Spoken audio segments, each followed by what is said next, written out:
হিসেবে আমি সবাইকে আহ্বান করব, যারা আমরা প্রবাসে থাকি, আমরা সবাই স্বস্থান থেকে বিভিন্ন ধরনের ইনফরমেশন দিয়ে কিভাবে আমরা এই অবস্থা থেকে পরিত্রাণ পেতে পারি। শুধুই যে মিডল ইস্টে তাদেরকে বলতে হবে তা না, যারা আমেরিকা, কানাডা বা ইউরোপের বিভিন্ন দেশে আছেন, তারা আমাদের ফেসবুক আছে, ফেসবুকের মধ্যে সেখানে তো আমাদের খুব বেশি লোকলাই না, ওখান থেকে কিছু মতামত আসতে পারে যে কি ধরনের, কি ওয়েতে গেলে। আচ্ছা, আপনাকে ইন্টারাপ্ট করি আর একটা প্রশ্ন। হ্যালো, আসসালামু আলাইকুম। ওয়ালাইকুম সালাম। ভাই ভালো আছে? জি জি, আমরা ভালো। আপনি ভালো আছেন? জি আলহামদুলিল্লাহ। আমি সৌদি আরব থেকে বলছি, শিপন। জি, আমরা এই যে সৌদি একটু সংক্ষেপে বলবেন। জি, কষ্ট দুঃখে আছি, কিন্তু এই যে আমাদের সরকারের কিছু কিছু মন্ত্রীরা খুবই লম্বা লম্বা কথা বলে। কিছুদিন আগে আপনার ওই যে চাঁদপুরের একজন মন্ত্রী, উনি বলল যে এই সৌদি সরকারের কোনো আমরা পেমেন্টের কোনো সাহায্য চাই না, কোনো সহযোগিতার দরকার নাই, আমাদের প্রয়োজন নাই। অথচ এই যে সৌদি আরবের 30 লক্ষের উপরে আমরা আপনি তো জানেন যে প্রধানমন্ত্রী সব মন্ত্রীকে বলে দিয়েছেন, মন্ত্রিসভার মিটিং করে গতকাল বলে দিয়েছেন আপনারা মানে ওই ধরনের কথা বলবেন না। এটা তো অলরেডি প্রধানমন্ত্রী নজরে আছে বিষয়টি। আপনাকে ধন্যবাদ। আমরা ওই এনআরবি প্রসঙ্গে আবার ফিরে আসি। হ্যাঁ, আমাদের এনআরবি অর্গানাইজেশন আমাদের যেটা পদক্ষেপ নিয়েছে যে আমাদের ওয়েবসাইটের মাধ্যমে আমরা এইসব ইনফরমেশনসগুলি দিচ্ছি যে কি কি কোথায় কোথায় কি কি ধরনের সরকারি পদক্ষেপ কিভাবে কি পর্যায়ে আছে এবং সরকার কি করতে যাচ্ছে, এগুলি দেখা যাচ্ছে যে আপনারা অনলাইনে ঢুকে আমাদের www.nrborganization.com এ গেলে সেখানে ফেসবুকের আছে, তারপরে আমাদের ওখানে বিভিন্ন ধরনের মেসেজ আছে, এগুলিতে আপনার তারা নিতে পারে ইচ্ছা করলে এসব ইনফরমেশন, এবং সেখানে ফোন নাম্বার দেওয়া আছে, বিভিন্ন ধরনের আছে কোথায় কিভাবে যোগাযোগ করতে হবে। তো এক্ষেত্রে আসলে সবাইকে স্বস্থান থেকে করতে, সরকারের যে একার পক্ষে সবকিছু সম্ভব আমি সেটা বলবো না। আমাদের সবাইকে সজাগ হতে হবে, এবং দেখা যাচ্ছে সবাই সবার পক্ষ থেকে, আমি ভালো স্থানে আছি, সো আমি আমার পক্ষ থেকে যতটুকু করা সম্ভব, সাহায্য করা সম্ভব আমাকে করতে হবে। আমি শুধুমাত্র যে সরকারকে দোষ দিব বা ওই দেশের সরকার কিছু করবে, জাতিসংঘ কিছু করবে তা না। এখানে কিন্তু বিশাল একটা জনগোষ্ঠী, আপনার লিবিয়া বলেন, লিবিয়াতে তাও 1,60,000 ইলিগালি আছে অনেকে, যারা আরো বেশি আত্মহারা হয়ে আছে, বিভিন্ন ধরনের হয়ে আছে, যে আরো বেশি অসুবিধা। তবে আরেকটা বলবো আমি, আপনার আরেকটা উপদেশ বা পরামর্শ বলবো যে যারা আছেন, লিবিয়াতে আছেন, তারা কিন্তু দেখা যাচ্ছে যে আমরা সমুদ্র পাড়ি দিয়ে আপনার উপারে যাওয়ার চেষ্টা করবে এই বিপদের মধ্যে, যেমন আপনার পার্শ্ববর্তী দেশ গ্রিস আছে বা ইতালি আছে। এই পথ কিন্তু সবচেয়ে বেশি ডেঞ্জারাস, এটা যেন কেউ না করে আমি অনুরোধ করব। কারণ এ সময় হতে পারে, হ্যাঁ, মনের মধ্যে আসতে পারে মরে তো গেলামই। গতকাল এক পত্রিকায় আমরা দেখলাম না যে সাগরের পাড়ে দাঁড়িয়ে আছে আমাদের দুজন বাংলাদেশি। হ্যাঁ, এই যে চিন্তা করছে এই অবস্থায় যাওয়ার জন্য তারা চিন্তা ভাবনা করছে। আচ্ছা, আপনার কাছে আবার ফিরে আসবো, একটা প্রশ্ন নিয়ে নিই। হ্যালো, আসসালামু আলাইকুম। ওয়ালাইকুম সালাম ভাইয়া। জি বলুন, কোন দেশ থেকে বলছেন আপনি? বলছি। জি বলুন। নুরুদ্দা। এখন বাংলাদেশ সরকারে যদি দুবাই থেকে নইলে মিসর থেকে কোন একটা জাহাজ কন্ট্যাক্ট করলে, পানি জাহাজ, শিপ, তাহলে তো লোকগুলারে তাড়াতাড়ি নিতে পারে, এভাবে তো লোকের কষ্ট আর হয় না।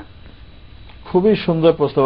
আপনাকে অনেক অনেক ধন্যবাদ হাসান জামান সাহেব। উনি কিন্তু একটা ভালো কথা বলেছেন যে এখান থেকে জাহাজ পাঠানো হচ্ছে, এখান থেকে জাহাজ যেতে তো অনেক সময় লাগবে, আশেপাশের দেশ থেকে জাহাজ নিয়ে ওদেরকে উদ্ধার করা যায় কিনা। হ্যাঁ, ওনার সাথে আমি একমত যে যদি সরকার পারেন, কিন্তু আমাদের সরকারের ক্ষমতা বা সরকারের। আপনার কাছে আমি ফিরে আসবো, একটা প্রশ্ন আসছে। হ্যালো, আসসালামু আলাইকুম। ওয়ালাইকুম আসসালাম ভাই। আমি আপনাদের সাথে একটু কথা বলতে চাচ্ছি বাংলাদেশ সরকার সম্পর্কে। আমি বিদেশ থেকে বলছি। জি জি বলুন, আপনি কোন দেশ থেকে বলছেন? আমি সৌদি আরব থেকে বলছি। জি বলুন বলুন।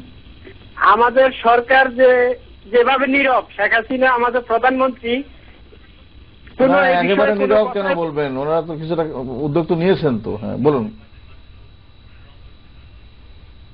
আচ্ছা ভাই, লাইনটা কেটে গেছে। হ্যাঁ হ্যাঁ বলেন হাসান জামান সাহেব। গভর্নমেন্টের সীমাবদ্ধতা আছে, তাদের মানে এভাবে একটা আয়োজন গভর্নমেন্টের পক্ষে আমি যতদূর জানি বা যতদূর বুঝতেছি সম্ভব না। জাহাজ এখান থেকে পাঠাবেন, সেই জাহাজই আসবেন, ততক্ষণে রোগী মারা যাবে ডাক্তার পৌঁছানোর আগে। আমার ব্যক্তিগত আমি যেটা চিন্তা করি এবং আমার পূর্ব অভিজ্ঞতার আলোকে কিন্তু ওনার প্রস্তাবটা খুব সুন্দর ছিল যে ওখানে কোনো জাহাজ আমরা এখনই ভাড়া করে আনতে পারি, কিন্তু ওখানে রাষ্ট্রদূতরাও তো দেখতেছেন মানুষ তাদের সামনে লোকজন মারা যাচ্ছে, ওনারাও এই প্রস্তাবটা গভর্নমেন্টকে দিতে পারতেন। কিন্তু আসলে বাস্তবতা হলো যে গভর্নমেন্টের জাহাজ ভাড়া করার সেই অ্যাবিলিটি আছে। আমি ফিরে আসবো, একটা কোশ্চেন আছে। হ্যালো, আসসালামু আলাইকুম। হ্যালো, সালাম আলাইকুম। ওয়ালাইকুম সালাম। আপনি কোথা থেকে বলছেন ভাইয়া? আমি বাহরাইন থেকে করিম বলছি। জি, একটু সংক্ষেপে বলুন। আচ্ছা, এই আমাদের যে সমস্যাটা হচ্ছে এখন তো একটু জোরে বলুন। জি, আচ্ছা, আমাদের বাহরাইনের এখন যে পরিস্থিতি যে উত্তপ্ত আর কি, আমার মনে হয় লিবিয়ার মতো হতে পারে, এরকম সবার ধারণা। তো আমাদের বাঙালিদের জন্য এখানে আপনারা কোন ব্যবস্থা নিতেছেন এটা জানতে চাচ্ছিলাম। আর দ্বিতীয় প্রশ্ন হলো, মধ্যপ্রাচ্যের মধ্যে তো প্রায় আপনার সব জায়গায় তো প্রায় ভিসা বন্ধ, একমাত্র বাহরাইন আর দুবাইতে কিছু মনে হয় লোক ট্রাভেল করতেছে। তো আমি জানতে চাচ্ছিলাম আমাদের এখানে এম্বাসি আছে, এম্বাসির লোকদের মানে এমন ব্যবহার, মানে যে এখানে গেলে আমরা সাহায্য করতে যাবো, মানে এই মুহূর্তে আপনারা এম্বাসির সাহায্য পাচ্ছেন না? পাচ্ছে না, মানে একদম পাচ্ছে না। যাইলে ওদের যে লাভ মানে কি ধরনের, এখন তো ইমার্জেন্সি চলছে, ইমার্জেন্সি তো সাহায্য পাচ্ছেন না?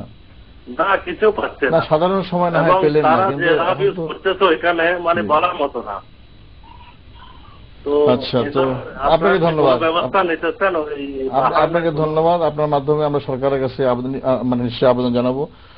সাইফুর রহমান সাহেব বলেন। জি, ওনার কথাটা ঠিক আছে। এর আগের প্রশ্নের আমি এটাতে একটু যুক্ত করতে চাই যে আপনার জাহাজ পাঠানোর ব্যাপারটা, জাহাজটা কিন্তু আমরা পার্শ্ববর্তী দেশ থেকে ভাড়া না নিয়ে কিন্তু আমাদের জাহাজগুলো কিন্তু আমরা পার্শ্ববর্তী দেশে আপাতত রাখতেও পারি বিভিন্ন কারণ বা বিভিন্নভাবে, যেহেতু এরকম অবস্থা হতে যাচ্ছে। তো আমাদের দেশ থেকেও কিন্তু এখন পাঠিয়ে সৌদি আরব বা বিভিন্ন দেশে যেগুলি আশঙ্কা আছে আমরা আশেপাশে রাখার ব্যবস্থা করতে পারি।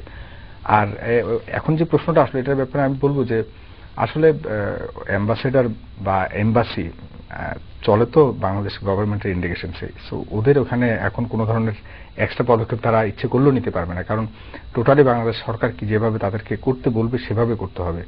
এতে কোনো রাষ্ট্র দূত বা ওখানকার যে আমাদের এম্বাসি আছে তাদের কোনো ধরনের এক্সট্রা বা অতিরিক্ত ভূমিকা তারা পালন করতে পারবে। আমার মনে হয় যে হাসান জামান সাহেব বারবার একটা কথা বলতেছেন যে জাতিসংঘ, IOM বা এরা যদি উদ্যোগ না নেয়, মনে করেন জাতিসংঘ যদি উদ্যোগ নেয়, তাহলে মার্কিন যুদ্ধ জাহাজও তো আছে।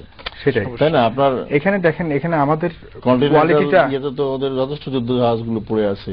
আমাদের এইসব তারা সেগুলো গ্রহণ করবে কিনা, সেই স্ট্র্যাটেজি আছে কিনা, তাই না? এগুলো তো এম্বাসির লোকজনের ব্যাপারে আমার কথা হলো যে এম্বাসির লোকজন কিছু করতে পারুক আর না পারুক, পাশে যে যদি মাথায় হাতও বুলায়, তাহলে শ্রমিকদের আমরা যারা আছি আমাদের সাহস অনেকটা বেড়ে যায়। যারা আপনার পাশে দুঃখী লোক, তাদের পাশে যাদের জন্য আমাদের নেতারা ভোট প্রার্থনা করে, ভোট ভিক্ষা করে, সেই গরিবদের পাশে যদি একটু ভালো কথা বলে, তাহলে তারা কিন্তু অনেকখানি তাদের মনোবল বৃদ্ধি পায়। আর বিদেশে যারা আমরা বিপদে আছে, আমাদের মানে আত্মীয় স্বজন বা কোনো সাহায্য করার মতো কেউ নাই, এম্বাসি আমাদেরকে তাদের, আপনি তো থাকেন আবুধাবিতে, ওখানে কোনো সমস্যা নাই তো এখন? আপাতত এই মুহূর্তে কোনো সমস্যা দেখা যাচ্ছে না এই অবস্থায়, কিন্তু অন্য সমস্যা যেগুলো আদি পুরানো সমস্যা সেগুলো আছে।